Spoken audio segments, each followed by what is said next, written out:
Zé quer, faz assim. Eu acho que é assim. Não é legal assado. Não é ele a referência, eu já falei pra ele. Sim.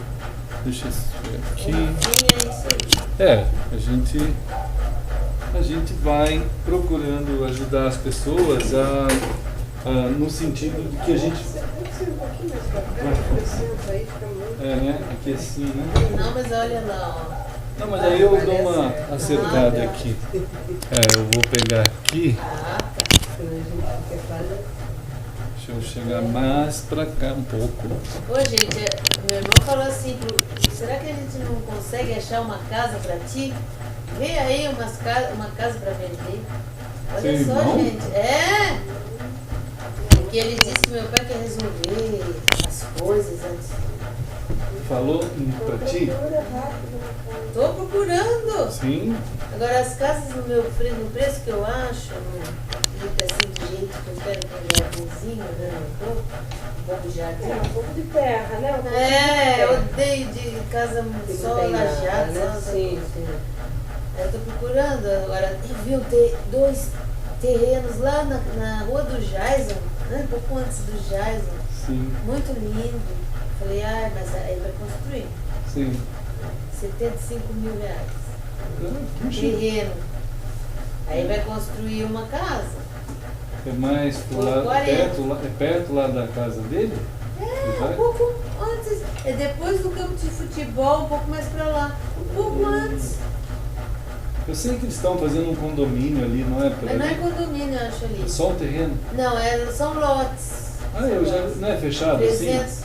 Não? 360 metros quadrados. Se eu comprar Ali é 2, bem legal, né? imagina, 600, Fica quase bom. 700 metros quadrados. Fica muito bom. É lindo lá, né? Vamos estar orando por isso. Isso é Se eu bom. quiser falar assim, mas é melhor uma casa, talvez, eu dou uma entrada com o que eu vou receber. Não, mas faz o que dá pro seu irmão querendo fazer e faz. Vai ser bom. Comprar um terreno. Aí depois vai indo.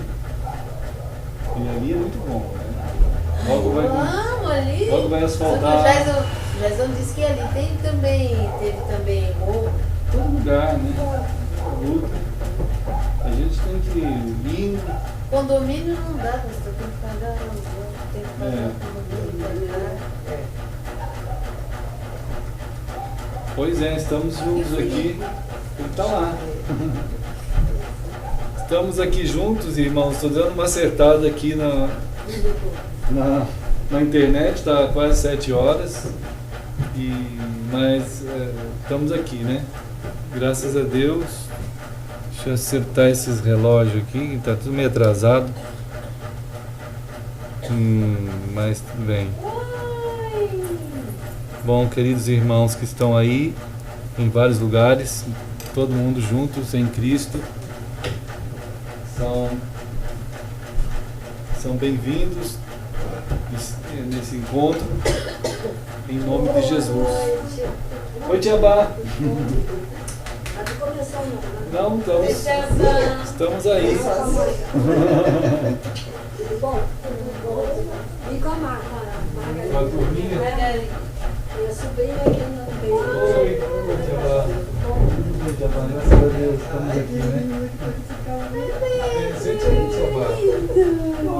Olha o Pedro. Que coisa mais gostosa. Esther.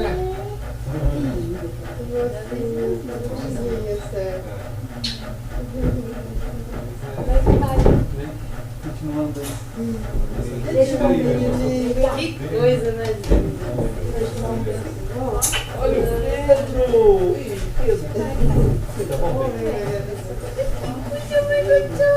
Oi, Esther. Cadê o abraço? Tudo bom? Beijona ela. Pode dar um abraço na minha vida? Vamos cá. E aí, João? Vem. Dona Margarida. E aí? E aí, irmã Margarida, como é que estava? Meio mais ou menos. Meio mais ou menos hoje. É uma batalha. E eu fui pra São Paulo, fiz um bate-volta, eu voltei ontem na madrugada. Essa menina é viajada. É? E aventureira. Ontem foi pra São Paulo, faltou ontem mesmo. Um bate-volta mesmo. Trabalhar, né? Tem que trabalhar, né? isso aí. Estão chegando. Estão chegando os irmãos, todos. Nós temos que estar orando, né, por esses deslocamentos de alguns irmãos. Hoje também o André está viajando para o Rio, está nesse momento na viagem. Ele também falou que não estava muito bem, ele até passou mal de manhã, intestino, vômito, mas ele melhorou. Aí por isso que ele foi viajar, mas ele está lá no meio do caminho. Aí pediu para a gente também estar orando por ele, né? Porque esses momentos assim que desgastam um pouco o organismo. A Pri e o Cris também já foram. Aí ele pediu para a gente dar uma ligadinha pro bebê logo depois do culto, lá para Letícia.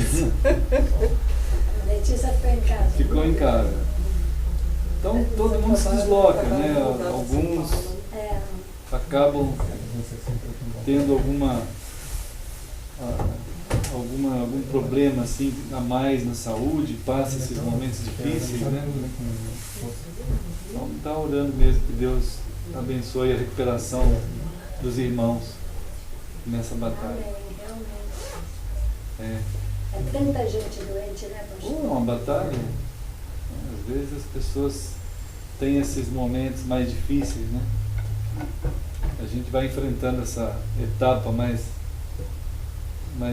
dolorida por um tempo, né? Talvez até como uma lembrança, né, que o nosso lugar não é bem aqui. Talvez numa interpretação mais elevada das coisas, né? A gente possa ter essa visão de que há um outro lugar, né? E isso tudo... Assim nós estamos esperando, né, pastor? De outro lugar. Maravilhoso que nos aguarda. É verdade. Por isso a palavra esperança, né? Ela está lá em Coríntios, né? Esse dom da esperança. A gente tem esses três elementos bem importantes. Quando a gente olha em Coríntios 13 e o Senhor fala sobre esses dons, né? Dons de Deus, são dádivas de Deus. Então cada dom ele vem dele e para ele leva, né? Para o próprio Deus leva. Oi, Marciano. Lá vem a Manuela. Oi, Manuela.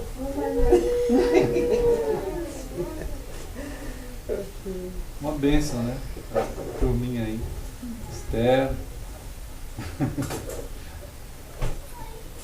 E então, um jeito que Deus tem para nos dar condições de viver algo que não é aqui da terra, embora a gente esteja aqui na terra, são esses dons, né? Então a fé é um dom dado por Deus, né?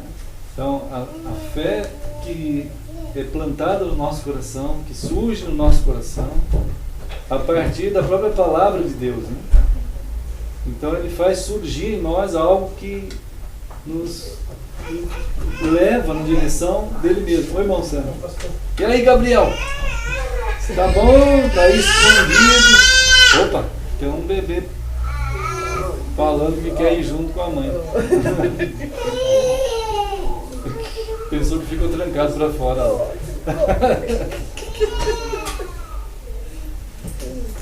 Então a fé é uma dádiva. E ela liga a gente ao céu antes da gente estar no céu, né? Ô, irmão Daniel. Boa noite.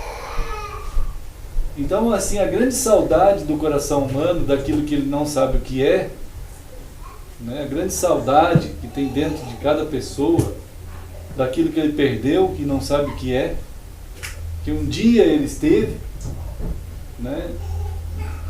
Essa relação com Deus, essa relação com aquele que é o eterno.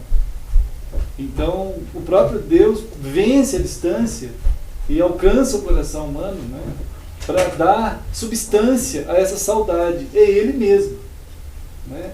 Oi? Lá está o Samuel, chegando junto com a sua mãe.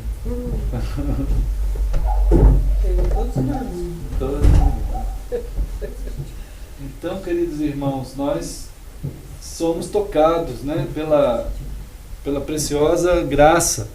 Por isso que a palavra de Deus dá um nome a esse processo de Deus alcançar o ser humano nessa jornada, nessa aventura de andar sobre a terra por um período de tempo, dentro de um espaço, dentro de uma história. Então Deus chama isso de graça.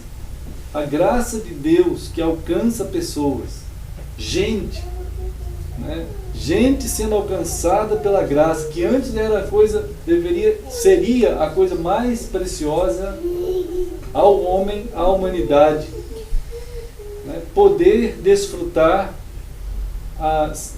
dessa relação com o Eterno, mesmo dentro de um universo criado. Isso se perdeu, né, irmão? Se a gente não tiver essa consciência aí da realidade real, de como nós estamos hoje, a gente não vai conseguir entender o fenômeno que ocorre na humanidade do jeito que ela está. Não vai entender nada. As pessoas vão fazer as perguntas, e as perguntas elas serão tolas, né? Como foram as perguntas de Jó. Né? Jó foi uma pessoa que tentou perguntar as coisas para Deus. Ele tentou perguntar. Então Deus disse a ele: Jó, você não tem condições de fazer as perguntas certas, porque você não tem as informações plenas e corretas. Quando a gente não tem as informações corretas, as nossas perguntas serão erradas. Entende, irmãos? Então a humanidade ela tem feito perguntas absurdas sobre ela, a humanidade mesmo, sobre a pessoa mesmo. Ele não sabe o que é ele mesmo, porque as informações que ele tem são deformadas, degeneradas e aceitas. Foram aceitas as propostas que o ser humano gerou, né, de informações. Aí ele faz as perguntas e as perguntas não são boas, não vão levar às respostas certas, né? Então, a graça de Deus vence a distância, alcança o ser humano, o próprio Deus alcança a gente e dá dons, porque sem os dons a gente não poderia viver o modo de Deus aqui na Terra. A gente não teria como. Não é possível ao ser humano, simplesmente com a sua própria competência, viver aquilo que nós poderíamos viver e deveríamos viver, né, como pessoas. Porque o ser humano não se realiza tão somente no mundo físico, material. Ele não consegue se realizar, ainda que ele tente. Tem gente que passa a vida inteira tentando, né? E finalmente ele morre naquela desgraça, porque, é claro, sem a graça, né? Ele tenta viver na desgraça a vida inteira e achando que consegue alguma coisa. Oi, Mancinete. Não é? Então, quando Deus procura de uma forma intensa, né? Intensa mesmo, alcançar a gente, para que a gente tenha esse retorno à realidade real, a nossa realidade real ela só é completa quando a gente está em Deus, quando a gente está em Cristo. Porque nós vamos poder viver o modo de Deus, o modo Deus, instalado em nós, né? Acontecendo em nós. Mas como que isso acontece? Nós temos a fé, a esperança e o amor. Né? A fé, a esperança e o amor. Isso está escrito em 1 Coríntios, no capítulo 13. Né? 1 Coríntios. Oi, irmão Dan. Olá, irmãos queridos, irmã Daphne. Oi. Então, queridos irmãos, a gente tem em 1 Coríntios 13 um momento das falas de Deus a nós, por Paulo, ali, em que ele vai falar sobre os dons. Né? Os dons são o modo de Deus disponibilizados para nós, para a gente poder viver aqui e no céu. A gente vive aqui e no céu. Há um acontecimento O acontecimento humano verdadeiro é quando ele vive essas duas instâncias, esses dois momentos. O momento finito, material, né, e o momento temporal, né, temporariamente por aqui, mas ao mesmo tempo ele vive no céu. O momento eterno, ele já começa a viver o momento eterno. É dádiva de Deus isso, né? Então, o fenômeno, vamos chamar assim, eclesia, o fenômeno eclesia, igreja, o fenômeno eclesia, ele anda na fé, na esperança, né? O que é a esperança como dom? Tem a esperança como realidade humana. A esperança como realidade humana é alguma coisa que eu imagino dali a pouco, que pode ser que aconteça, pode ser que não, tem que ficar minhas dúvidas. Essa é a esperança humana. Tanto é que as pessoas dizem assim, resta a esperança, né? A esperança é a última que morre, quer dizer, morre também, né? A esperança morre. Essa esperança aí morre, igual fezinha de loteria. A fezinha de loteria é igual a esperança humana. A fezinha é na loteca e a esperança morre. É como última coisa, mas morre, né? Então, esse tipo de esperança não é do dom de Deus. O dom de Deus é porque Ele falou aquela palavra que para nós, dentro do tempo, ainda não é possível a gente ter aquilo. É fácil entender. Quando uma pessoa tem 3, 5 anos por aí, ele sabe que um dia ele terá coisas, quando ele tiver 18 anos, certos direitos, essas coisas é garantido por lei, é um exemplo bem simples, mas ele só vai ter quando... Oi, Pedro. Ele só vai ter quando ele tiver o seu tempo lá, de 18 anos, né? Quando nós estivermos em outra dimensão, em outra realidade do céu, nós vamos ter isso. Mas o Senhor está dizendo para nós que desde já, nós já vivemos a realidade celestial agora. Só que determinadas situações vão ser completas lá no céu. Então, a esperança em Deus não é alguma coisa futura. É alguma coisa futura, mas é alguma coisa presente, que a gente não vê. Então, a gente precisa ter essa esperança instalada em nós. Porque Deus está dizendo, já existem coisas eternas para vocês agora. Então, a esperança em Deus é algo que dá a nós o senso dessa palavra se cumprindo em nós. Quer dizer, existe em mim agora algumas coisas de Deus no meu presente acontecendo como coisas eternas. Eu posso não perceber direito, eu posso não ver direito com os meus olhos, é claro, não é possível. Por isso a fé. A fé é que te dá essa dimensão de ver o que não se vê. Não está escrito isso em Hebreus? Hebreus 11 diz que a fé é o firme fundamento das coisas que se esperam. Se esperam, não no sentido de que vai estar lá também. Isso também está lá. Mas também está agora, só que eu não vejo. Então eu tenho que ter uma esperança em algo que eu não vejo. Mas como que eu vou ter isso? Então só Deus é que pode fazer isso real. Então, como é que isso se substancia? Como que se materializa? Então, o amor. O amor é a expressão mais substancial da fé e da esperança. Porque ele é eterno. Um dia nós não vamos precisar mais ter fé e nem esperança. Um dia não vai ter isso mais. Vai ter passado essas coisas. Não precisa mais. Né? Olá, Emanuel. Olá, cá. Bem-vindo. E então, o amor, né, irmãos, nós sabemos pela palavra de Deus que o amor é aquilo que acompanha a gente como substância. Ele realiza em nós no presente, dentro do nosso coração. Se você falar com Deus e dizer, Senhor, eu quero viver esse amor que Tu só podes dar, o amor que vem de Ti. Por isso a gente pensou outro dia aqui juntos, né? Os irmãos se lembram que Jesus disse que toda a lei se resume em 2 mandamentos: amar a Deus sobre todas as coisas e ao próximo como a ti mesmo. Quer dizer, isso aí é a lei. Isso é a lei. O que significa a lei? Significa que é o básico. É a coisa mais básica, é o bom senso humano. Isso aí é a coisa mais básica que deveria ter. As pessoas deveriam amar a Deus e ao próximo como a si mesmo.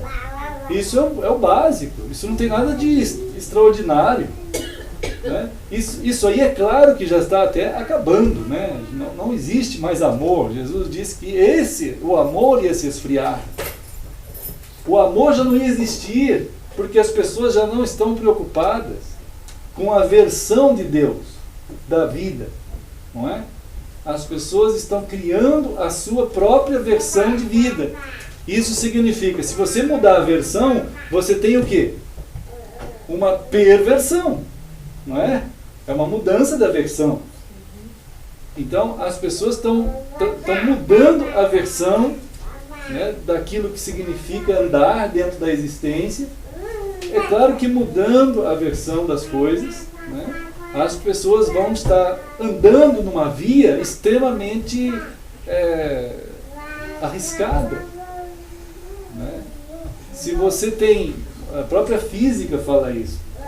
Existe uma lei da física, que é da inércia, que diz assim: se você for nessa direção, vamos supor que eu sou teimoso, eu seja teimoso ao extremo, que eu falo aqui, ó, eu vou andar aqui em linha reta e dê o que der. Eu não mudo o passo para lado nenhum. As coisas são assim.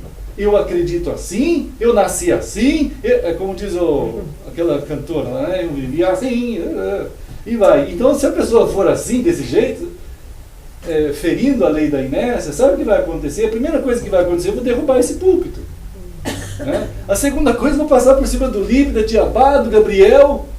Já pensou que terrível? Eu vou bater naquela parede. Enquanto eu puder passar, eu vou passando. Só que chega uma certa altura, eu vou bater em algo que eu não vou conseguir passar. E aí eu vou ficar gritando: por que esse mundo é assim? Por que Deus é assim? Como que pode me ferir? Isso é uma desgraça. E é tudo verdade.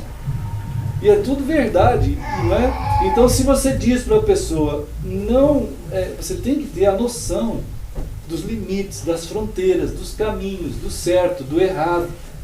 E quem é que dá isso exatamente para você é o autor de todas as coisas. E a palavra dele, ela está aqui. Se você não se importar e você quiser gerar a sua versão da vida, você está indo aleatoriamente. Algumas vezes você vai conseguir desviar de algumas coisas, mas pode ter certeza, a maior parte das vezes você vai se ferir. A maior parte das vezes vai ser uma tragédia, vai ser uma desgraça. Tem gente que fala assim: poxa, seguir Cristo é muito difícil. Difícil nada. Difícil é ficar sem Cristo, batendo cabeça por aí, vendo os filhos desgraçados por aí. Isso aqui é difícil, né? Vendo as pessoas todas acabadas por aí, né? Isso aqui é terrível. E isso aí a prova está suficiente diante das pessoas, né, irmãos? Tem demais. A gente já não aguenta mais de ver tanta desgraça. Chega até o ponto do Salmo 37, Deus fala isso, né? Fala: gente, a desgraça é tamanha que vocês não devem ser pastoreados por elas. E é claro que a mídia, ela faz isso, né? A mídia vai atrás da desgraça, ajunta um montão delas, faz uma essência em uma hora e joga em cima das casas do pessoal como notícia. E como se isso fosse normal. Aí as pessoas normais olha aquilo e fala: o mundo está uma desgraça. Aí ele fica no coro da desgraça, né? Aí ele vai para o ponto do ônibus e as pessoas começam a falar a mesma história. Esse mundo está uma desgraça. É verdade, amém, amém. O mundo está uma desgraça.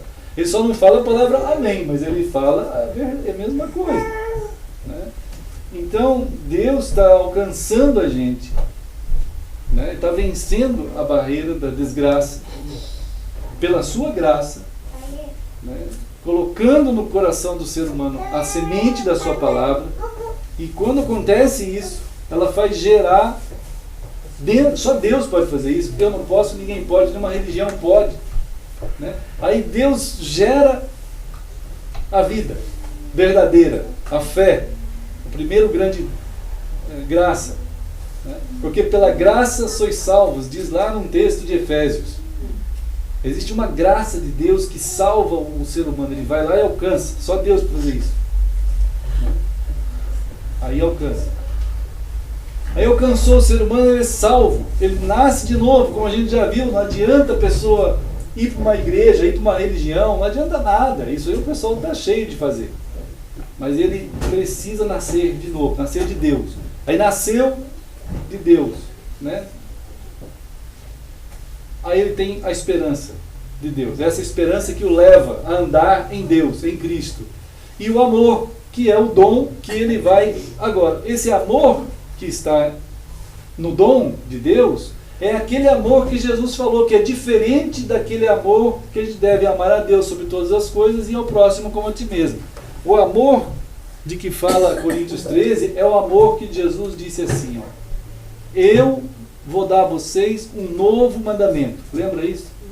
Jesus disse, eu dou um novo mandamento. O novo mandamento é esse, ó, que vocês têm que amar como eu amei. Aí sim, isso é, vocês não têm esse amor. Vocês não têm. Antes, aquele outro amor que é básico da lei, todos têm. Amar ao próximo como a gente mesmo, a gente tem esse amor.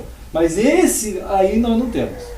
Esse aí nós precisamos querer, pedir a Deus que dê a nós. Não existe em nós esse amor. Mas o Senhor tem prazer em dar esse dom. Ele tem prazer em abençoar, né, em querer que a gente tenha. Mas precisamos também a primeira coisa que precisa acontecer para esse amor começar a nascer dentro de nós é que nós precisamos morrer. O ego humano tem que morrer. O ego, aquilo que faz você, se você é um cristão, se você já nasceu de novo, então nós precisamos entender o que Paulo disse. Ele diz assim, eu já estou o quê? Crucificado. Né? Paulo entendeu a crucificação dele. Ele entendeu isso. Ele falou, meu eu, quer dizer, as minhas vontades, as minhas ideias, o que eu imagino, o que eu acho, essas coisas todas que eu posso imaginar que poderiam ser alguma coisa, isso precisa ser substituído por aquilo que Deus pensa, por aquilo que Deus está dizendo para mim. E eu entendi isso, que quanto mais eu resistir a eu manter os meus pontos e as minhas posições, eu não vou ter a vida de Deus em mim.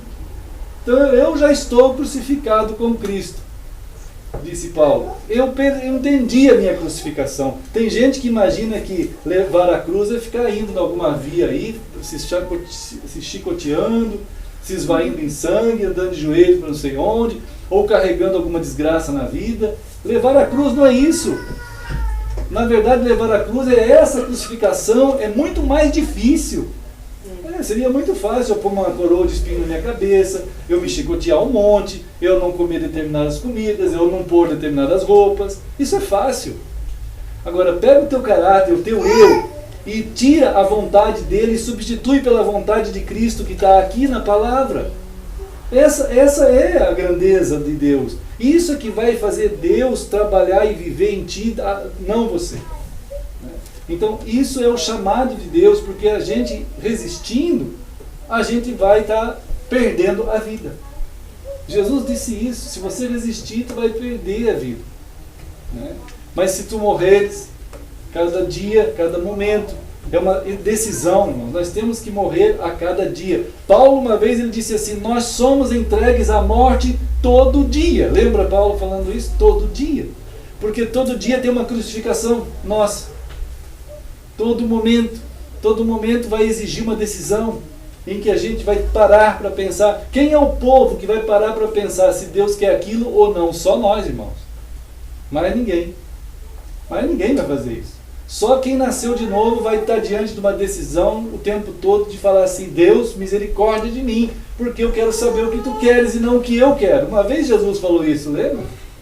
Num momento muito difícil, lá no Getsemane, ele orou assim, né? Então ele pediu a Deus, Senhor, que a vontade que vai ser feita seja a tua, né? A minha vontade é a vontade de sair correndo desse Getsemane e voltar para o céu, que é o lugar lá que eu estava tudo tranquilo.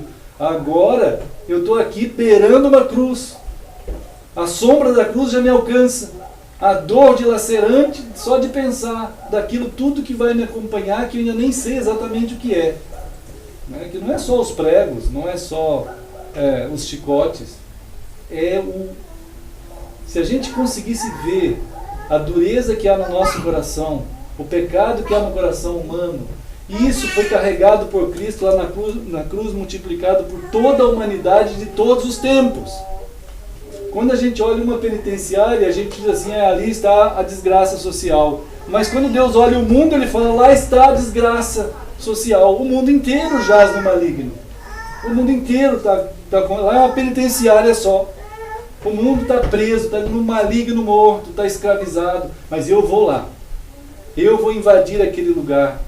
E eu vou causar um canal de vida. Que se alguém tiver, nunca mais, ninguém pode tirar da minha mão. Então nós vamos passar esse tempo, né, sendo agraciados com o dom da vida, o dom da fé, da esperança e do amor, né, para que a gente possa caminhar na jornada, né, e até a gente chegar no céu. Até chegar no céu, né, irmãos?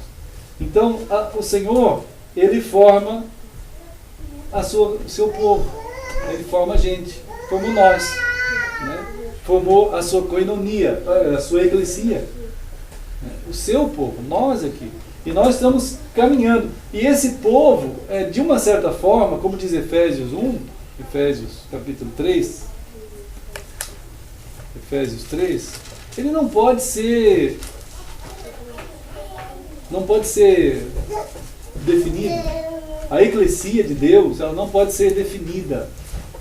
Ela não pode ser localizada. Quando a gente é abençoado pela palavra de Deus que está aqui na nossa frente, e a gente é tocado por essa palavra do jeito que ela está aqui, como diz aqui no capítulo 3. Vamos para o capítulo 1 primeiro. Capítulo 1 de Efésios. Efésios 1. Ele diz assim, amados irmãos, olha, 1:3. Bendito o Deus e Pai de nosso Senhor Jesus Cristo. Esse é o Deus. Né? Esse é o Deus. Ele nos tem abençoado com todo tipo. Irmãos, diz aqui, olha, todas as bênçãos possíveis a Deus. Já pensou isso? Isso é impressionante, essa palavra aqui. Tudo que é possível a Deus, Ele já nos abençoou. E essas bênçãos de Deus, elas estão onde? Nas regiões celestiais, irmãos. Elas não estão... Outro dia eu recebi um folheto, irmãos, que tinha um cara aí, um pastor aí, não posso chamar de pastor, né, mas tem que ser um cara mesmo. Tem um cara aí que estava falando para o pessoal que eles tinham que entregar lá uma oferta, lá um dinheiro, em cima tinha um espacinho assim, entregue tanto, conforme o tanto que você entregar, você marca aqui embaixo o que você quer. Aí tinha lá um monte de coisa, carro, casa, trabalho, TV, irmãos, uma coisa hedionda, aquilo foi entregue para milhares de pessoas e milhares de pessoas, né? Aí, isso é uma loucura, é um consórcio com Deus, um negócio assim, um plano de pagamento, um crediário, ou sei lá o que é aquilo, né, irmãos? Então, mas a palavra de Deus diz que as nossas bênçãos, elas estão nas regiões celestiais, e dádivas de Deus, dado, né? Isso é precioso demais, mas quem é que vê isso?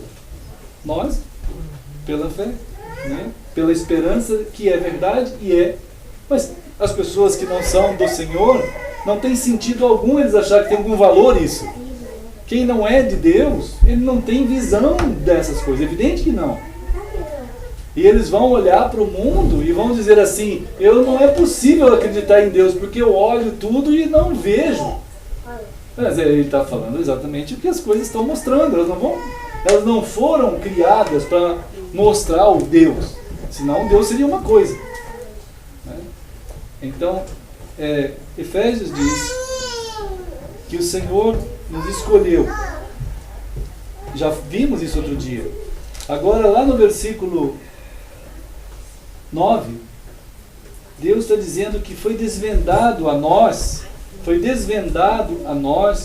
o mistério, né? O mistério da sua vontade, que está em Cristo. Então, não é possível ser descrito isso.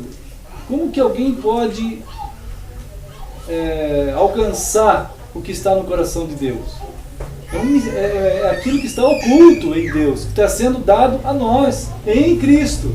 Então nós, a Eclesia de Deus, ela está vivendo algo que está no coração de Deus, mas que Ele está dando a nós. Só que essa dádiva alcança a gente e não dá para ver mais nada. Aí a gente, nos dons, a gente caminha sobre a terra. Então, na forma exata, nós não podemos escrever nada ou fazer nada sobre a igreja, porque ela pertence a Deus. Pertence a Deus. A igreja verdadeira, ela não pode ser vista, ela não pode ser localizada, ela não tem como ser achada. Somos nós.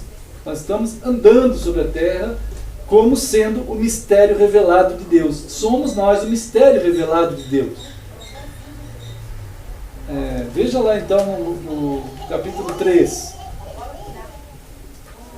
A igreja, essa igreja de Deus, essa eclesia, esse povo que foi alcançado pela graça de Deus. Veja, irmãos, o versículo 10, 3:10. Esse povo alcançado pela graça de Deus, vamos ver o 9 mesmo, 9 e 10. Deus está manifestando qual seja a dispensação do mistério. Que mistério será esse? Que esteve oculto desde os séculos em Deus, que criou todas as coisas, para que pela eclesia, está vendo a palavra eclesia aqui? A gente lê em português, infelizmente, hoje no século 21, a gente lê a palavra igreja. E a palavra igreja, ela, já falamos muitas vezes aqui, ela foi transformada, ela perdeu todo o significado bíblico. Porque aqui está a palavra eclesia, ou eclésia, tanto faz, né? Mas as pessoas, depois, assim, do ano 300, né? Depois, eu tenho aqui, irmãos, eu peguei aqui o Édito de Milão, está aqui, ó, feito no ano 313, março de 313. Depois, quem quiser, eu passo para vocês. Aqui tem um documento do ano 313, irmãos. O Constantino, ele fala assim, ó: nós, Constantino e Licínio, imperadores, encontramos-nos em Milão para conferenciar a respeito do bem e da segurança do império. Ó, parece os políticos falando, né, irmão? Né? Que entre tantas coisas benéficas à comunidade, o culto divino deve ser a nossa primeira e principal preocupação. Isso aqui, irmãos, foi falado há muitos anos atrás, está escrito. Olha só. Pareceu-nos justo que todos os cristãos, inclusive, olha aqui, ó, inclusive, porque isso significa qualquer crença, gozem da liberdade de seguir o culto e a religião da sua preferência. Está vendo? Assim, qualquer divindade que no céu mora, ser-nos-á propícia. Olha a intenção. O cara é esperto. Fala, por que eu vou brigar com uma divindade? Eu vou dar liberdade, democracia às divindades. Né? E nos propicia a todos os seus súditos. Decretamos, portanto, que não obstante a existência de anteriores instruções relativas aos cristãos, os que optarem pela religião de Cristo sejam autorizados a abraçá-la sem estorvo ou empecilho, e que ninguém absolutamente os impeça ou moleste. E aí vai falando mais um monte de coisa. 313, irmãos, isso aqui. Isso é documento do ano 313. Imagina os irmãos que no ano 314, em Milão, fizeram o primeiro grande templo cristão. Isso é um absurdo. Né? Nunca houve templo cristão, nunca houve, mas eles fizeram, já falamos isso para os irmãos. Né? Então, esse ato do Constantino ali, com o Licínio e tudo mais, isso aí favoreceu um tipo de procedimentos, um tipo de andamentos dentro do ambiente que não era cristão, irmãos, estava bom demais. Não tinha problema, né?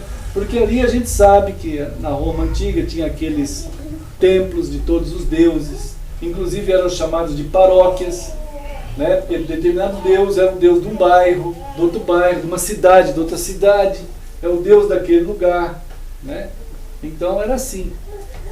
Agora, aí quando os cristãos foram liberados, não mais perseguidos, lembra uma vez que o povo de Israel disse assim para o Deus, eles falaram assim: nós queremos um rei igualzinho os outros povos. Lembra que Israel falou isso, irmão? E eles insistiram tanto que aí apareceu o Saul, né? Apareceu o Saul. O Davi depois, que era o rei segundo o coração do Senhor, ele chegou a falar algo que foi o seguinte: eu não consigo morar numa casa bem construída e Deus não ter casa para morar. Irmãos, Deus teve que chegar para Davi e falar assim: Davi, eu moro no céu. Quem que vai ter essa cabeça de achar que pode construir uma casa para mim? Só você mesmo, Davi, você está meio doido.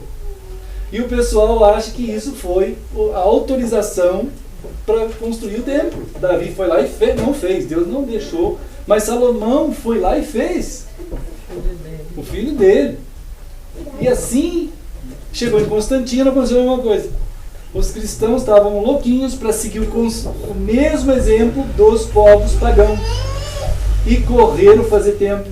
E aí fizemos templos. Hoje está todo mundo assim. Então, a cabeça dos cristãos, que foi desde Cristo, formada em Cristo, em que a eclesia eram eles, né? A eclesia era eles. E a koinos que é a família de Deus, que está escrito aqui em Efésios, olha, Efésios capítulo 2:19. Efésios 2:19. Diz assim, que nós agora não somos estrangeiros nem peregrinos, nós somos concidadãos dos santos. E sois o quê? Família de Deus. Família de Deus. Koinos, está a palavra aqui. Koinos. Koinos gera koinonia. Quer dizer, comunhão familiar. Então nós estamos juntos aqui como uma comunhão familiar. Nós somos já uma família. A gente já é uma família. Não tem quando teu filho, né, viaja, o André está viajando agora para o Rio, ele continua sendo minha família, nossa família. Né? Ele não deixou de ser família porque ele está lá viajando nesse momento para lá. Ou qualquer um que viaja, os irmãos. Né? Como a Margarida foi lá para o outro lado do mundo, ela continuou sendo nossa família em Cristo. Cada um que sai amanhã para cada um lugar, somos família de Deus. Então ele fala que somos hoje família de Deus. Algumas vezes essa família se reúne, então isso é uma koinonia. É uma reunião familiar. E pode ser isso onde for, qualquer lugar. Algumas vezes era na casa de Áquila e Priscila. Algumas vezes era na casa de Filemon. Algumas vezes era na praia, como aconteceu o início da igreja de Éfeso. Lá em Atos a gente vê que eles começaram os salvos ali naquela região daquela praia. E aí ali foram sendo assim, foi indo assim. Então as pessoas não tinham essa pergunta, onde está a igreja? Não existe essa pergunta no Novo Testamento. Ela é a eclesia do Senhor, né, irmãos? Então essa eclesia caminha, conforme diz Efésios 3, no versículo 10, com um propósito também, além daquele do capítulo 1, que nós já falamos várias vezes, mas agora diz aqui no 10, para que pela eclesia, por esses família de Deus, por nós, a multiforme sabedoria de Deus, isso é precioso demais. Deus está chamando a gente para que o saber dele se torne conhecido. Irmãos, é impressionante como Deus mesmo chama e gera a gente para que o saber de Deus, aquilo que é de Deus, se torne conhecido. De quem? Vamos ver. De quem? Ele quer que quem saiba a sabedoria de Deus por meio de nós. Quem que ele quer que saiba? No versículo 10, olha só. Deus quer que quem saiba a sabedoria dele. Quem que ele quer que saiba? Mas esses daí só vão saber por nós. Quem que ele quer? Principados e potestades. E onde que eles estão? Nos lugares celestiais, irmãos. Então, a nossa vida está servindo de testemunho. Além de testemunhar aqui na terra, nós testemunhamos onde? No céu, para os principados e potestades. Então, o andar da eclesia é um andar extremamente amplo. Ela vive na terra e no céu, agora. Entende? Mas como que a potestade está no céu também? Nas regiões celestes, espirituais.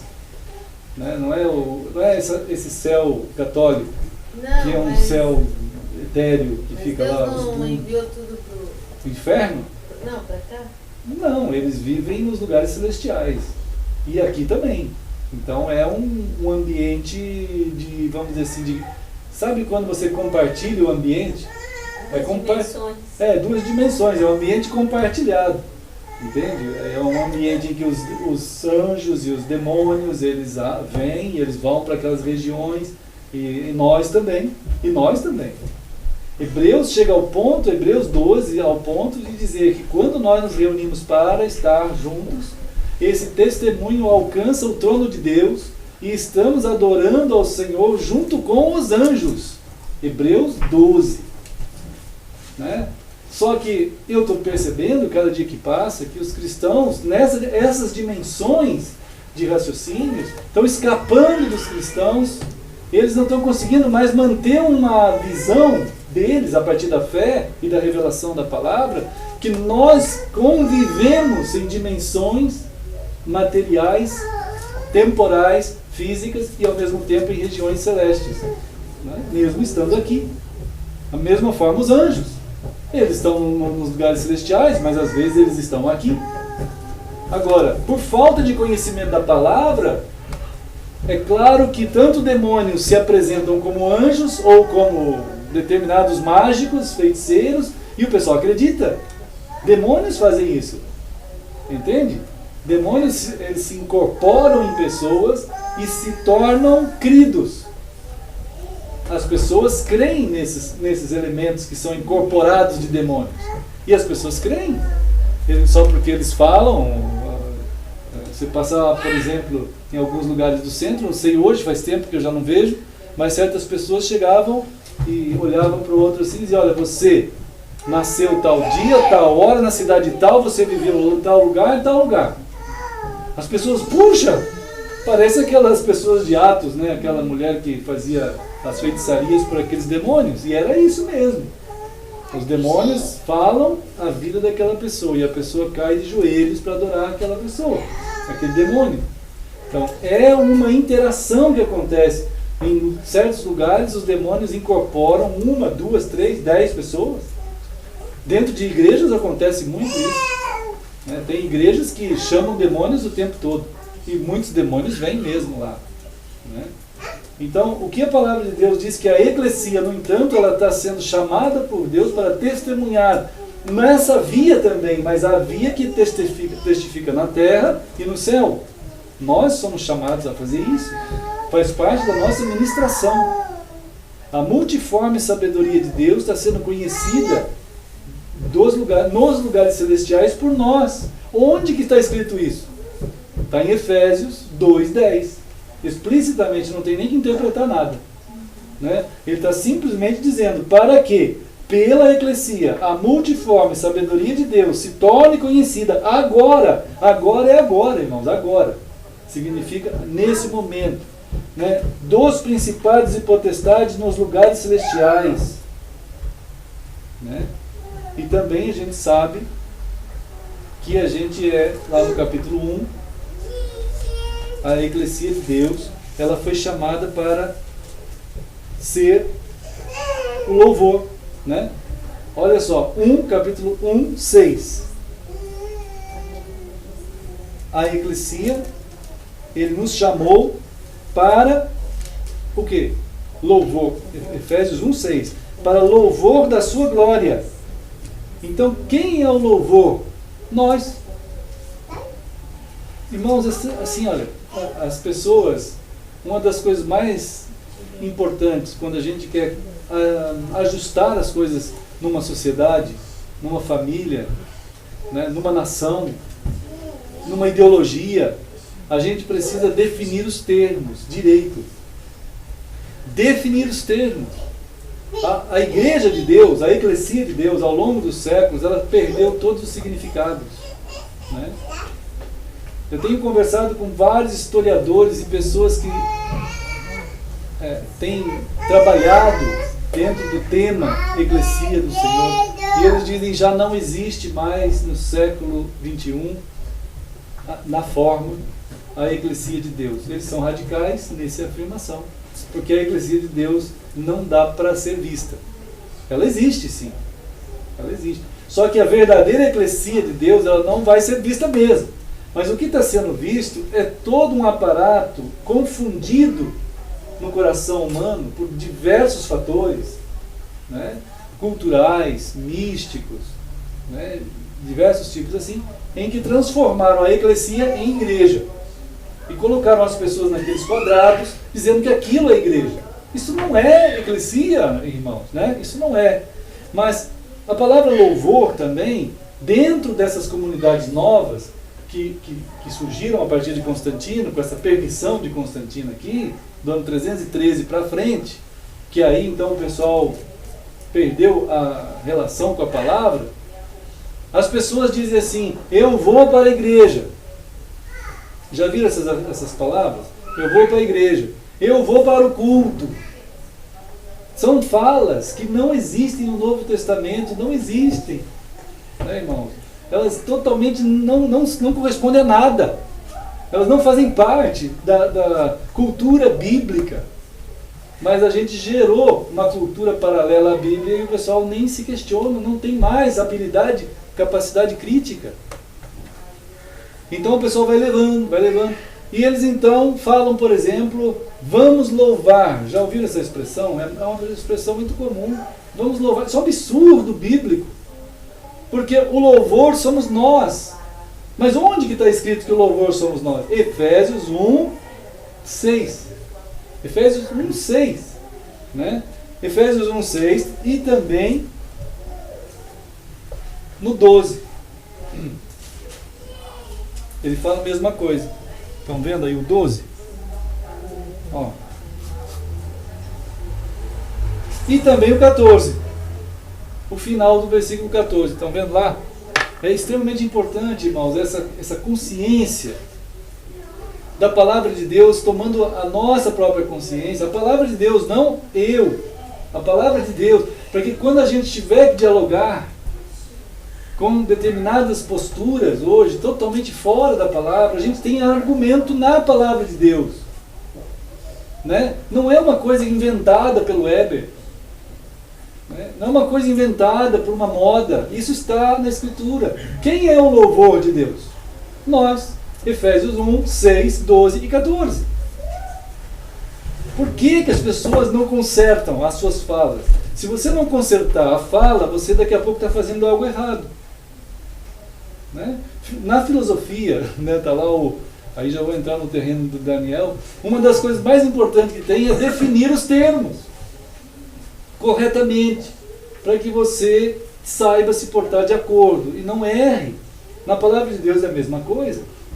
Né? Então quando a gente vai para a palavra do Senhor, a gente tem que ter um temor muito grande, porque nós estamos indo em busca daquela palavra que o Senhor falou, para que a gente naquele exame da Escritura, como estava comentando uma vez com os irmãos, houve tempo que as pessoas liam a Bíblia num sentido romântico, vamos dizer assim. Era assim, o céu, então aceita Cristo. Tá, isso é verdade. Mas começaram a descobrir que além desse ponto, que é importante, que tem essas coisas além daqui, mas também fala que eles andavam sobre a terra. Fala que eles se reuniam em casas. Fala que quando Jesus foi fazer a ceia, era numa casa. Né? Então, a gente tem o que a gente chamaria hoje de sociologia bíblica. Quer dizer, você vai buscar lá o como eles viviam. E você pode trazer para o nosso século exatamente isso que faz parte da substância de vida. Por que a gente vai mudar o que eles fizeram, que é o cânon de Deus? Né? Não tem nada, a mudança não tem nada a ver com a Bíblia, tem a ver com o Constantino. Do ano 300. Aí o pessoal mudou. E quando chegou em Lutero, que ele fez a reforma, na forma todos continuaram sendo católicos. Na forma. Os evangélicos são todos católicos na forma. Eles têm os seus devidos templos, nunca deixaram de ser católicos, irmãos. Nunca. Nunca deixaram de ser seguidores da forma de Constantino, da forma romana. Né? Eu tenho conversado com ex-alunos, né? Tenho sido encontros algumas vezes, e eles têm dito assim: pastor, eu tenho conversado sobre essas palavras em vários lugares, né? E nós precisamos aprender essa palavra, porque nós vamos voltar para a África, para Angola, e nós precisamos levar essa palavra como ela é lá para a nossa terra. E nós queremos isso. Nós queremos colocar lá exatamente essa palavra, do jeito que é. Não queremos entrar com algo que não seja mais. Já estamos cansados. Nós queremos a verdade. Então é fácil, a verdade está aqui. Mas é claro que quando a pessoa... É um perigo, assim, você lê e não vê. Né? Chegou a tal ponto a mudança cultural impositiva e sim imperialista, é o império da crença, em cima da nossa mentalidade. Né? Mas o louvor somos nós. Então o que significa isso, irmãos? A beleza dessa declaração é que nós somos as notas musicais de Deus. Nós somos as notas musicais de Deus. Ele pega a gente e vai compondo uma melodia, uma sinfonia, que é vista no céu, que é vista na terra. Então a palavra dele é o regente, é a regência. E a gente está querendo essa palavra. Então na hora que a gente se crucifica, a gente vai para a crucificação, essa melodia ela é tocada de uma forma muito linda. E lá no céu ela é ouvida, na terra não é ouvida. Hebreus 11 diz que na terra ela nunca vai ser ouvida. Ela vai fazer mal para os ouvidos. Ela vai ferir os ouvidos. Uma vez o Nietzsche falou assim que determinadas pessoas surdas, eles achavam engraçado aquelas pessoas que dançavam, porque eles não ouviam a música. Né? Por que aquelas pessoas estão dançando? Por que as pessoas estão pulando lá? Deve ser um bando de louco. Então, a maioria das pessoas, infelizmente dos crentes, né, eles não conseguem perceber que são melodias de Deus, notas musicais de Deus, e eles precisam ser crucificados para que Deus pegue eles e coloque cada um de nós na sua partitura, que é a palavra dele. Né? E o que nós estamos fazendo é isso. Nós estamos querendo estar nessa partitura. Estamos. Né, irmãos? Significou querer e nós nos crucificarmos. Então, é assim, uma vez, João, na sua segunda carta, ele falou uma palavra, segunda carta de João, né, segunda João, lá pertinho de Apocalipse. A gente já andou aqui dentro dessa palavra. O Senhor já nos chamou nessa palavra uma vez. E aqui em João, 2 João, né, a gente entende aqui pela maneira como João escreve, e como ele já escreveu a primeira carta, como ele já escreveu a terceira, e como escreveu o Apocalipse, né, a gente vai entender que ele está dizendo aqui no versículo 1 assim: o presbítero, quer dizer, ele, né? Ele, João, a senhora eleita. Uma vez, os irmãos se lembram que nós descobrimos que essa palavra senhora é Kyriá. Kyriá, no grego, é o feminino de Kyrios. Kyrios é a palavra usada para Cristo. Kyrios é para Cristo, isto é, Senhor. essa única palavra usada para Cristo, quer dizer, os imperadores gostavam dessa palavra, eles usavam também para eles.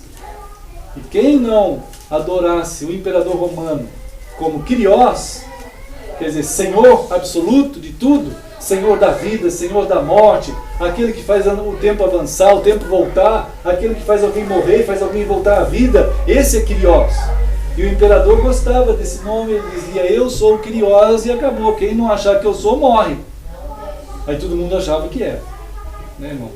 É claro que ele não era, né? Mas Jesus é Kyrios, Jesus é. E essa palavra aqui, quando é colocada bem aqui por João, a gente já percebe que ele está querendo dizer que é a esposa de Cristo. Quem que é a esposa de Cristo? Quem que é a noiva de Cristo? Quem que é? A eclesia, somos nós. Ele está endereçando uma carta à eclesia de Deus, né? A eleita de Deus. A eleita de Deus. Somos nós os eleitos de Deus. Já vimos isso lá em Efésios. Então, ele está dizendo assim, a eclesia e seus filhos. Quer dizer, nós, né? Todos nós que somos da eclesia do Senhor, né? Esses, ele também volta a se referir a essa eclesia, né? Lá no versículo 10. Né? No versículo 10. Não, no versículo...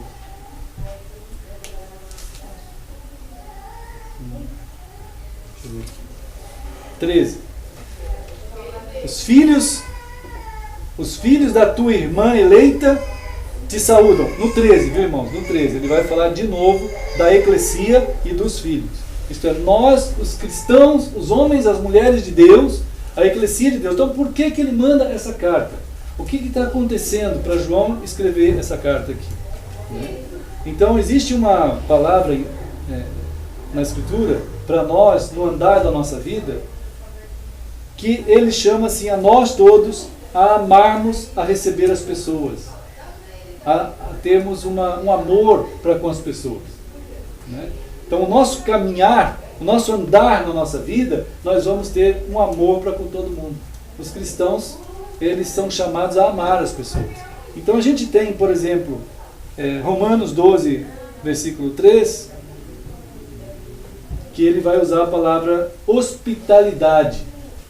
Hospitalidade. Vocês já viram essa palavra na Bíblia, né?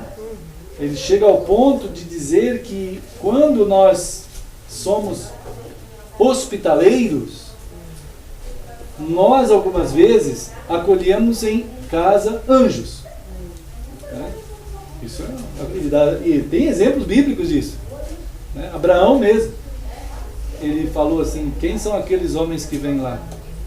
E eram anjos, ele acolheu na casa dele. Vocês se lembram disso daí, né? Então, hospitalidade significa uma palavra que significa assim, filomexia, é o amor a quem é de longe. O amor a quem é de longe, o amor a quem é estrangeiro. Tem essa palavra hospitalidade. Quer dizer, Deus está procurando dar a nós um senso de abertura de amor que vai acolher as pessoas, vai procurar acolher as pessoas, o máximo de alcance que a gente puder ter para abrir o nosso coração para com as pessoas. Também tem a palavra amor fraternal, que é Filadélfia, né? Filadelfos é amor entre nós. O amor entre nós, de tal maneira que a gente acolhe abertamente uns aos outros. Está em nós amar e acolher, do mesmo jeito que está em Deus. Isso é uma das características da eclesia, né? Só que aqui nessa carta de João vai aparecer uma contraposição a esse tipo de acolhida, né? Porque quando a gente começa a ler aqui na carta de João, a gente vê assim, olha, no versículo 7. Porque muitos enganadores têm saído pelo mundo afora. Está vendo? Muitos enganadores têm saído pelo mundo fora. Os quais não confessam Jesus Cristo vindo em carne, assim é o enganador e o anticristo. Aí ele diz lá no 8. Acautelai-vos para não perderdes aquilo que temos realizado com esforço, mas para receberdes completo galardão. Cuidado, né, com esse tipo de encontro com aquele tipo de pessoas que vão conduzir, ou vão trazer a nós certos tipos de ideias que não são a palavra de Deus, que não é a palavra de Deus. E no versículo 9 ele diz assim: todo aquele que ultrapassa a doutrina de Cristo, está vendo aí? Todo aquele que ultrapassa a doutrina de Cristo e nela não permanece, não tem Deus. O que permanece na doutrina, esse tem tanto o Pai como o Filho. E se alguém vem ter convosco e não traz essa doutrina, não o recebais em casa, nem lhe deis as boas-vindas. Cuidado. Então é uma coisa diferente, né? A igreja do Senhor, nessa altura aqui da história, ela já está sendo advertida com certas situações que estão causando danos, exatamente pelo amor que eles têm e pela abertura que eles têm de acolher todas as pessoas. Que eles já não estavam tendo mais referência para observar o que estava chegando. Então, pelo amor, estava chegando até absurdos nas casas deles. Então, a eclesia precisa ter cuidado no que vai receber em casa. E como é que chegam as coisas dentro da nossa casa? Né? Elas chegam com gente batendo no portão, sim, né?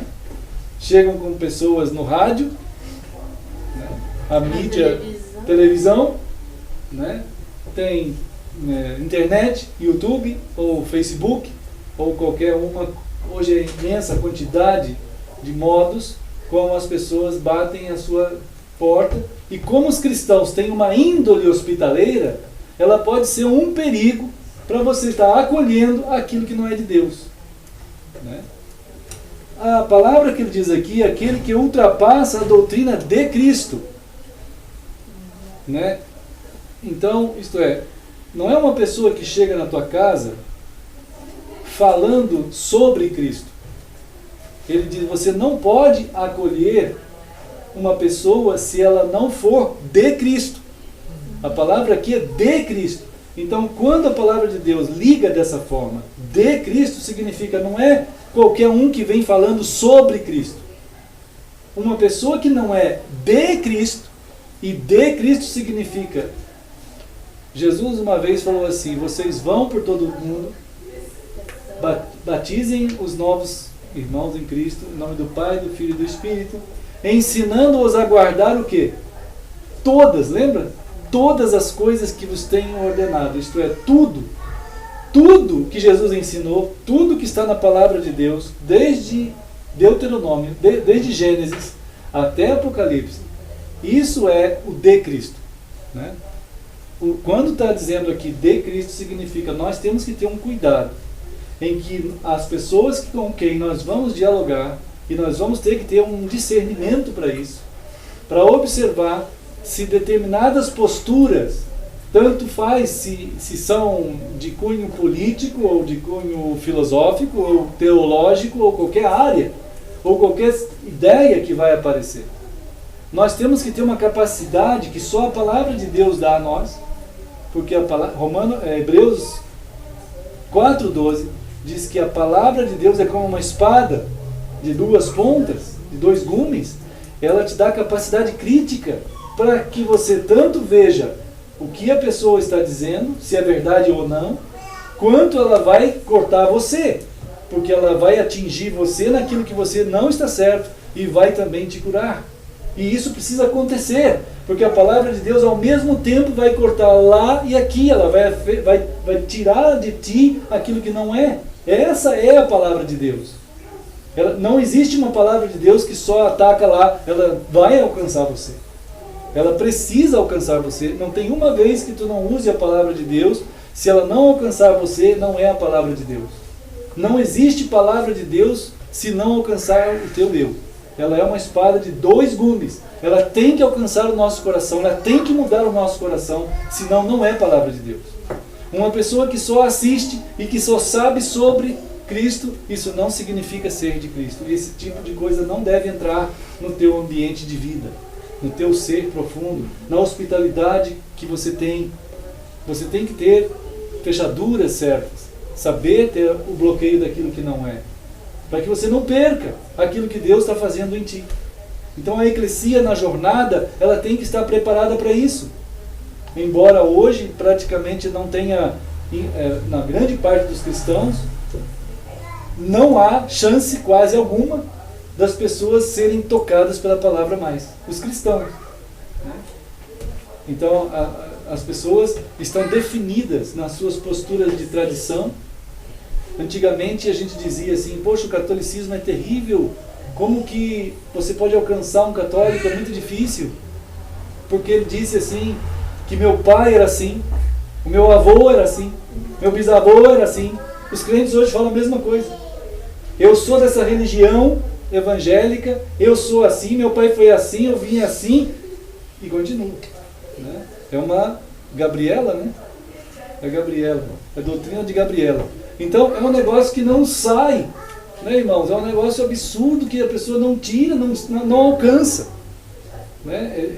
É algo extremamente grave. Não é à toa que Jesus, começando o Apocalipse, ele fala às igrejas: vocês se desviaram todas as 7. Então a eclesia vai caminhar, João está dizendo, nós vamos caminhar sobre a terra com um grande amor no coração, com a hospitalidade no nosso coração, aberto para alcançar pessoas. Mas nós temos que saber verificar cada ideia, cada palavra, né? E isso só vai ser possível quando a palavra for tocando em nós também, né? Bom, amados, então não é à toa que Deuteronômio 4 diz: não altera nada da minha palavra. Deuteronômio 4. E não acrescente nada. E Apocalipse 22 termina da mesma forma. Não tira e não acrescenta nada. Para que vocês andem no caminho da vida. Não vá numa rota de colisão com algo que vai prejudicar ou machucar vocês. Não precisa ser assim. Né? Então hoje vamos orar sobre isso, né? Que o Senhor nos guarde na sua palavra e nos fortaleça nele, e nós, como criar do Senhor, eleitos pelo Senhor, noiva de Cristo, continuemos tendo o amor no nosso coração e também o cuidado que saibamos verificar todas as coisas enquanto caminhamos para o céu, né, irmãos? Vamos celebrar o Senhor na ceia, e a irmã Margarida vai tocar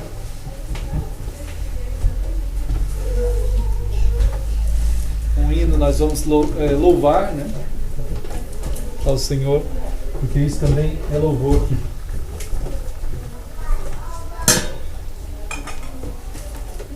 Vamos cantar para o nosso Deus querido. Hino... Pode ser 8? 8? Sim, vamos cantar o hino número 8.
Jesus, então, ele reuniu ali com os seus discípulos e ele estava sabendo que estava chegando a hora de ir para a cruz. E então, reunido lá naquele cenáculo, naquela casa, ele disse: agora chegou o tempo do cumprimento da Páscoa. E nós sabemos que realmente a Páscoa se cumpriu em Cristo. Então, por isso Jesus fez o que fez. Ele tomou o pão e então ele deu graças. Então nós também vamos dar graças pelo ato da entrega do Senhor, da sua vida por nós. Senhor, nós estamos juntos aqui, Pai.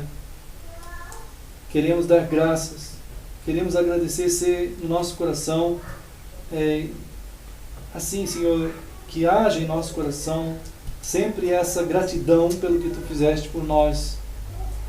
Nós temos passado a nossa vida, Senhor, num tempo, já de alguns anos para cá, pensando sobre isso e nos reunindo para isso, para nós sermos para o louvor da Tua glória, para nós estarmos testificando de Ti no céu e na terra, para nós estarmos, Senhor, louvando o Teu nome e sendo gratos a Ti pelo que Tu fizeste por nós. Nós estamos aqui juntos agora assim também, Senhor. Então, é no Teu nome, Senhor, que nós damos graças pelo que Tu fizeste por nós. Amém. Então partiu e deu aos discípulos, dizendo: tomai, comei, isto é o meu corpo. E assim como Jesus nos ensinou, vamos fazer.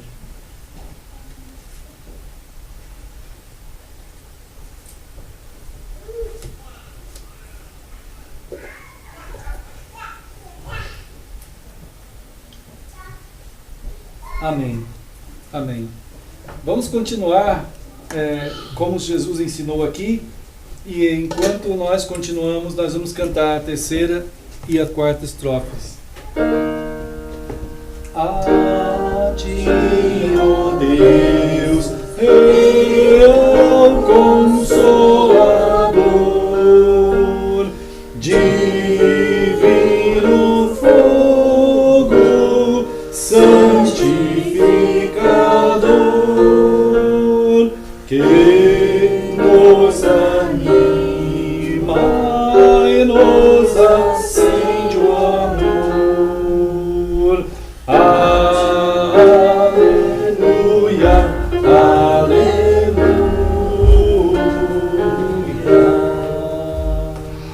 A Ti, Deus Trino, poderoso Deus, que estás presente sempre junto aos teus, a ministrar as bênçãos lá dos céus. Aleluia, aleluia.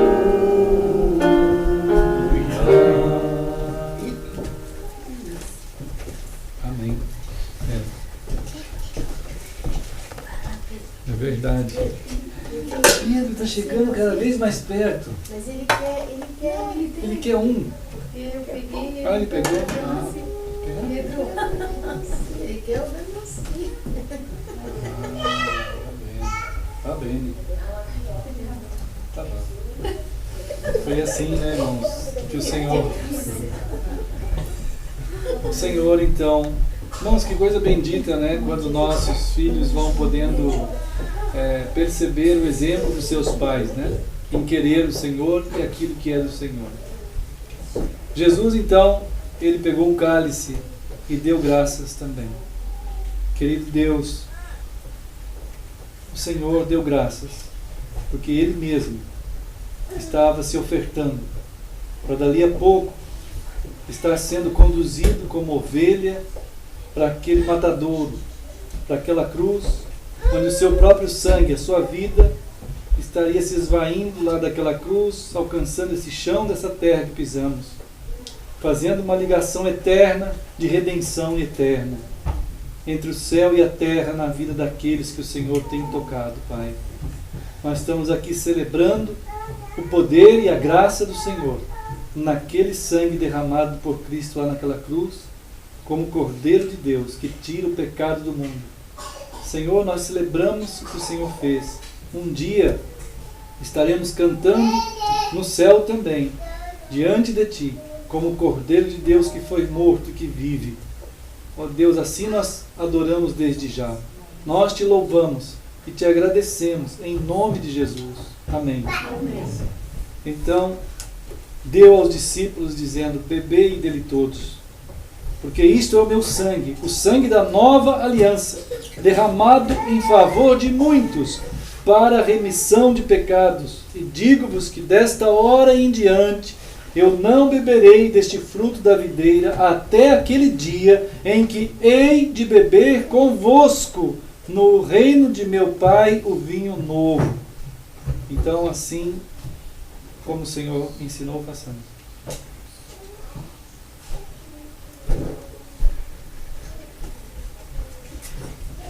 Querido Senhor, a Tua eclesia, o Teu povo, a Tua família, aqui juntos, Senhor, nós fizemos como o Senhor nos ensinou. Ao mesmo tempo anunciamos o passado, o presente e o futuro para nós. Mas em Ti todas as coisas estão. E nós aqui vemos pela fé todas essas coisas que estão em Tua palavra, Senhor.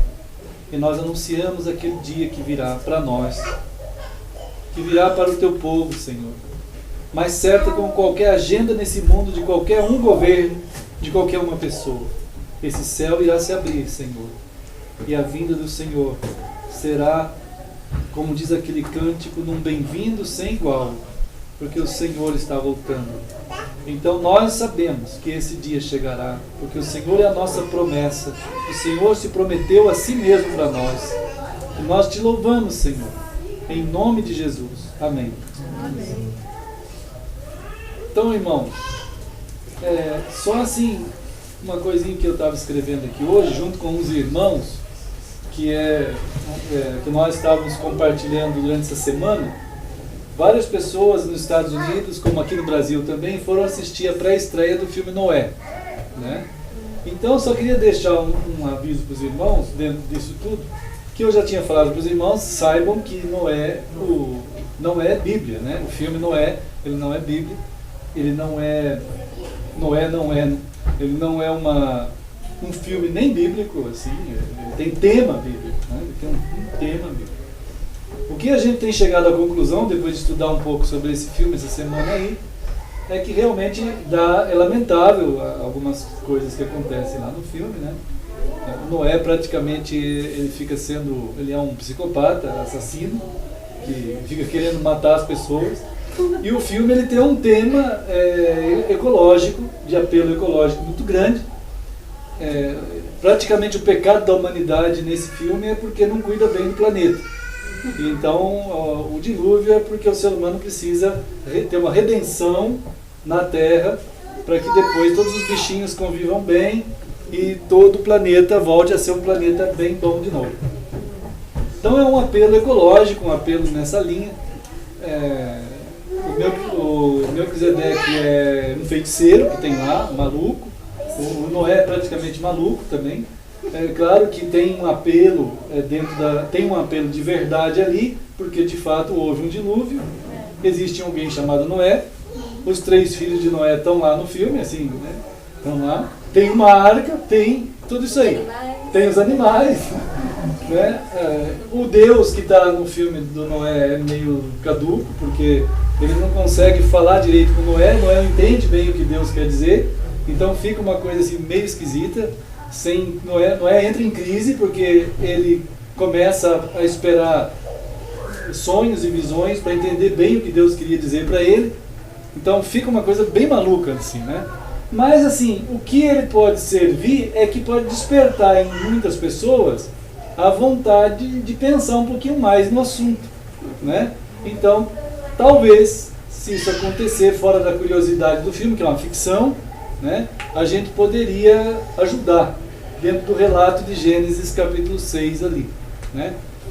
Quem quiser saber mais detalhes dessa análise que a gente fez durante a semana sobre isso aí, está escrito lá no Facebook. Eu fiz um comentário não completo, porque teria que escrever mais, mas tem lá um comentário razoável e está sobre o título Noé ou Noah, Bíblia ou Hollywood, né? Então, não é para todo mundo demonizar e nem ir no cinema. Se quiser ir, vai, porque a gente já vai assistir um monte de coisa que não é bíblica, né? Não significa que é errado. Vai, assiste se quiser ir, mas já vai sabendo que vai encontrar umas barbaridades. Só uma curiosidade, né? Pode ir. Eu acho que vale a pena ver, né? Só que o Noé tá meio maluco. Não é como o filme Os 10 Mandamentos. Não é igual aos 10 Mandamentos. Eles usaram referências paralelas à Bíblia da literatura judaica, né? Escritores paralelos, antigos mesmo. Então tem alguma coisa bastante mística, muito supersticiosa. Isso não é Bíblia. Realmente não vai esperando ver algo bíblico, mas algumas coisas, né? Então, tem algumas coisas. Ô pastor, diante de tanta coisa que a gente vê, vai ser divertido. É divertido, isso, é divertido. Mas assim, divertido. Acho que sim. Vai ter bastante efeito especial. Vai ter efeito especial. Quem já assistiu, por exemplo, Tá Chovendo Hambúrguer, vai gostar de assistir Noé. Não, mas ele tem mais efeitos do que... Não tem, acho mais. Mas é bom, é legal. Eu vou querer assistir, com certeza, mas eu já sei, a gente já sabe dessas coisas, né, irmão? Teve uma reportagem sobre isso. O ator é legal. Ele falou sobre tudo isso. Ele falou essas coisas. Então tá bom. Pelo menos não é bíblico, é ficção. Caso até o nome não é. O nome tem, né? Noah é em inglês, né? Mas o fato não é bem esse. É que todos esses casos dentro do filme tem casos assim estranhíssimos. Por exemplo, ele é capaz de matar alguns homens para proteger uns bichos. Ele vai e mata, assim, né? Então é um negócio estranhíssimo, assim. Mas isso está acontecendo, né? Na Terra. Tá acontecendo. É um apelo dentro da religião ecológica, né, dos dias de hoje. Mas tá bom, queridos, nós vamos continuar a coinonia ali. Qualquer oferta pode ser entregue ali. Que o Senhor nos abençoe a continuar firmes. Graças a Deus. Em nome do Senhor, vamos em frente. Ô, meu irmão, ô, filho querido. Deus abençoe. Aquela que eu dei ficou boa? Deus te abençoe, viu? Fica firme, tá melhorando, viu? Cada dia. Tchau.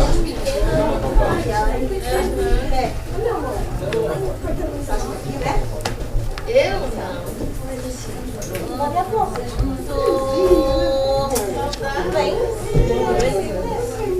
Eu vou passar uma hora lá. Não, mas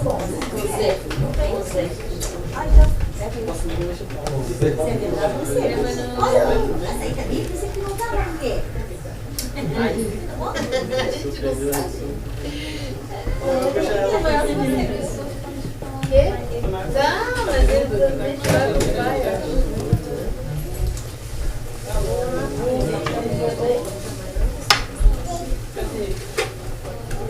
Pois é, deixa eu me... Tá ligado aí? Tá sim, mas eu vou desligar já.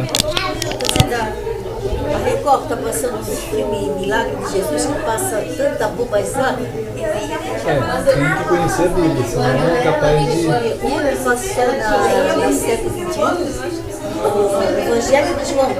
Você pode estar com a Bíblia aberta, acompanhando, porque é igual. Que bênção. É um narrador, narrador com coisa assim, já De ao acordo com o final. Evangelho mesmo. É mesmo que a gente tá assim, tá vendo aquelas paisagens, coisa muito linda. Olha, É lindo. amém, amém. E é uma coisa católica, né? É que às vezes, mas eles... Mas é um filme canadense, eu acho. Olha, eu tenho um Evangelho de João também, talvez até seja esse. Ele é extremamente bíblico, eu gostei muito. Muito lindo. E ele passa, o narrador passa narrando o que está acontecendo, sabe? Olha que Lindo, maravilhoso mesmo. É maravilhoso. Deixa eu me despedir aqui, queridos irmãos. Que Deus abençoe os amados em todos os lugares, tanto lá no Rio, em São Paulo, Campinas, os irmãos que estão na Califórnia e em vários estados nos Estados Unidos, em Washington, estado de Washington, temos orado por aquelas lutas que estão acontecendo lá, os irmãos de Nova York, os irmãos de outros países e aqui do Brasil que estão espalhados por esse país, que têm acompanhado com amor a gente, estejam orando. Que Deus fortaleça assim vocês em tudo, guarde em sua graça e em seu amor. Qualquer coisa, entre em contato, estamos abertos e querendo muito compartilhar desse amor de Cristo em sua palavra.